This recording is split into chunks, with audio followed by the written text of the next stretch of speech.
friends, goodbye. You are most welcome in online classes. You are with Shyam Sundar sir.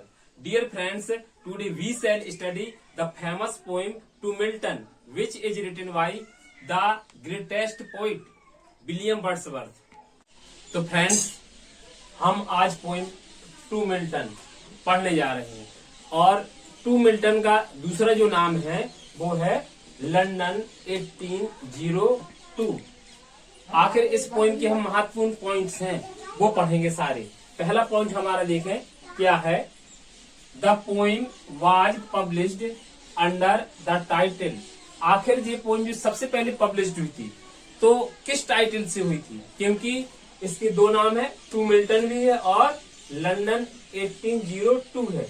तो आखिर किस नाम से सबसे पहले पब्लिश्ड हुई थी? तो फ्रेंड्स, जो सबसे पहले पोइम हमारी पब्लिश्ड हुई है वो ही है लंदन 1802। इस टाइटल से हमारी पोइम पब्लिश्ड हुई थी। सेकंड पॉइंट हमारा, this poem was published in the collection. आखिर ये पोइम विलियम वर्ड्सवर्थ के किस कलेक्शन में पब्लिश्ड हुई थी, ठीक, उसका हमें नाम बताना है। तो पोइम्स इन 2 वॉल्यूम्स 1807 इस वॉल्यूम्स में पब्लिश्ड हुई थी। और नेक्स्ट पॉइंट हमारा क्या है, the poem to Milton is a. आखिर जो टू मिल्टन एक पोइम है वो क्या है, ये हमारी सोनेट है ना, ये सोनेट है। तो यही है कि the poem to Milton is a sonnet. This poem was written during the visit to London. और जब वर्ड्सवर्थ जी यानी लंदन के यानी विजिट में थे, जब फ्रांस से आए हुए थे, तब उन्होंने क्या की थी, ये पोइम लिखी हुई थी। और हमारा नेक्स्ट पॉइंट जो है 5वें नंबर में, just after his marriage William Wordsworth changed the title of the sonnet. और जैसी विलियम वर्ड्सवर्थ की मैरिज हुई, इसके बाद उन्होंने इस पोइम का टाइटल तुरंत चेंज कर दिया। और क्या कर दिया उन्होंने, इस पोइम को टू मिल्टन टाइटल दे दिया इसका, है ना। नेक्स्ट है, this poem is tribute to. आखिर एक पोइम किसको ट्रिब्यूट की गई है, किसको होमेज की गई है, किसको श्रद्धांजलि की गई है और किसके लिए की गई है ना। तो इसको देखेंगे, मिल्टन्स कैरेक्टर एंड पर्सनालिटी के लिए ट्रिब्यूट की गई है। नेक्स्ट पॉइंट है, this poem was written immediately on return. और यह पोइम उन्होंने तुरंत कब लिखी थी, तो ये पोइम उन्होंने जब फ्रांस, कहते फ्रॉम फ्रांस टू लंदन, जब फ्रांस से आए थे और वो लंदन गए थे, तभी उन्होंने इस पोइम को कंपोज किया था। जो हमारा नेक्स्ट पॉइंट है, this poem is a Petrarchan sonnet. The rhyme scheme of the sonnet is A B B A A B B A C D D E C E। और इसके बाद हमारा जो 10वां पॉइंट है, the poem is divided into. आखिर poem कितने भागों में डिवाइडेड की गई है। तो फ्रेंड्स, जैसा आप फैमिलियर हैं, परिचित हैं कि यदि हमारी पोइम पेट्रार्चन सोनेट में लिखी गई है तो सीधी सी बात है कि जब डिवाइडेड अगर 2 भागों में होगी तो क्या होगी, ये ऑक्टेव एंड सेस्टेट में ही डिवाइड होगी। क्योंकि ऑक्टेव में होती है हमारी 8 लाइन्स और सेस्टेट में होती है हमारी 6 lines. The metre of the poem is. इस पोइम के जो मीटर क्या है, आइएम्बिक पेंटामीटर है। तो फ्रेंड्स, इसके बाद हम देखेंगे इस पोइम का हिंदी में अनुवाद। Selected lines of the poem. पहली लाइन है friends, Milton thou shouldst be living at this hour. हे मिल्टन, विलियम वर्ड्सवर्थ जी कहते हैं, हे मिल्टन, काश तू इस समय इंग्लैंड में होता, क्योंकि इंग्लैंड को तेरी अत्यधिक आवश्यकता है।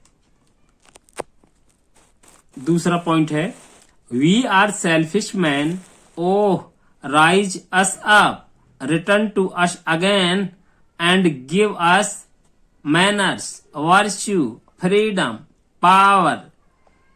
और इस तरह से वर्ड्सवर्थ जी मिल्टन के लिए कहते हैं कि वी आर सेल्फिश मैन, कि हम सब अंग्रेज यानी जो लोग हैं स्वार्थी बन गए हैं। कहते आह मिल्टन, एक बार हमारे मध्य वापस आ जाओ तथा हमें नैतिक चरित्र के स्तर पर ऊपर उठाओ। हमें नैतिकता के सिद्धांत, सद्गुण तथा स्वतंत्र चिंतन आदि की शक्ति प्रदान करो। इस तरह से इसमें फ्रेंड्स कहा गया कि देखो लिखा भी है वी आर सेल्फिश मैन, है ना। कहते कि ये इंग्लैंड के लोग हैं जो, ठीक है, लंदन की जो नगरी के लोग हैं वो क्या हो गए, बहुत ज्यादा सेल्फिश हो गए हैं। और तीसरा पॉइंट है thy soul was like a star and dwelt apart. और कवि वर्ड्सवर्थ जी कहते हैं, हे मिल्टन, तेरी आत्मा धर्म शुद्धि के जीवन आदर्शों से युक्त एक नक्षत्र के समान थी तथा तूने अभद्र जीवन जीने वालों से अपने को अलग रखा। फ्रेंड्स लिखा भी है कि thy soul was like a star, कि तुम्हारी आत्मा क्या थी, एक बिल्कुल उज्जवल नक्षत्र के समान थी। एंड ड्वेल्ट अपार्ट माने अपने को दूर रखना, लेकिन कहते आपने सादगी का जीवन यानी जिया। और कहते जो दूषित जीवन था उससे अपने आप को क्या किया आपने, ड्वेल्ट अपार्ट यानी दूर रखा। At thy heart the lowest and duties on herself did lay। Wordsworth ji कहते हैं कि मिल्टन का हृदय इतना विनम्र था कि तूने कभी भी कर्तव्य रूप में आने वाले छोटे से छोटे कार्यों को करने में हिचक नहीं की। आइए फ्रेंड्स, इसके बाद हम लाइन टू लाइन पोइम का अध्ययन करेंगे और इससे पहले हिंदी में इसका जिस्ट भी पढ़ेंगे हम। और टू लंदन 1802 पोइम का हम सारांश हिंदी में पढ़ेंगे।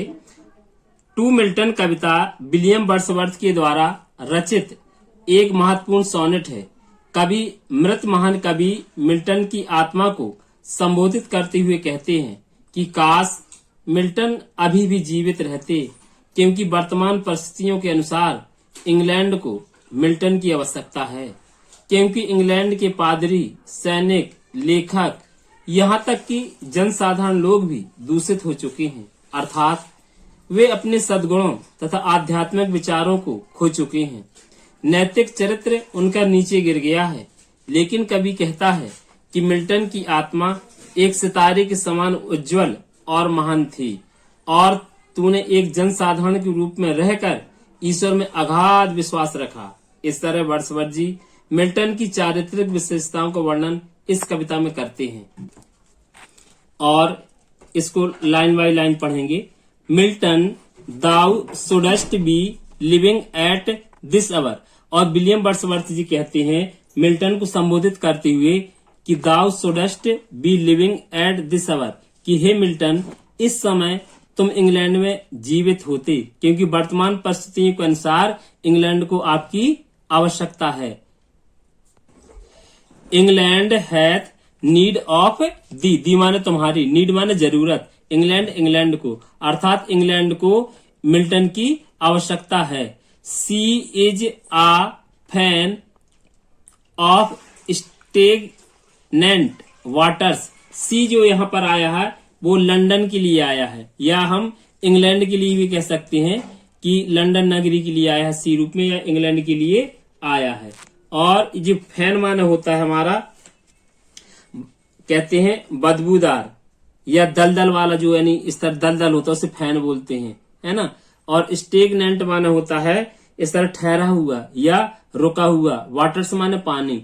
यहाँ पर कहना चाहता है कि सी इज आ, अर्थात जो लंदन है वो कैसे हो गया, जैसे फैन, ठहरा हुआ पानी जो क्या होता है, गंदा हो जाता है, दलदल हो जाता है, दूषित हो जाता है। कहते वर्तमान परिस्थितियों में ये लंदन शहर भी ऐसा ही उस बदबूदार पानी के समान हो गया है। और यहाँ तक आगे कभी कहता है कि altar, sword and pen, fireside, the heroic wealth of hall and bower. और यहाँ कभी कहता है कि यहाँ अल्टर माने यहाँ पुजारी, सोर्ड माने यहाँ सैनिक, पेन माने यहाँ पर लेखक, और फोरसाइड माने होता है जनसाधारण। तो यहाँ तक कभी कहता है कि ऐसा नहीं है कि कोई यानी इस तरह से इस दोष से यानी बचा हो, यहाँ तक कि सब लोग प्रभावित हैं। कहता है कभी यानी पादरी, सैनिक, लेखक, जनसाधारण, the heroic wealth of hall and बोवर।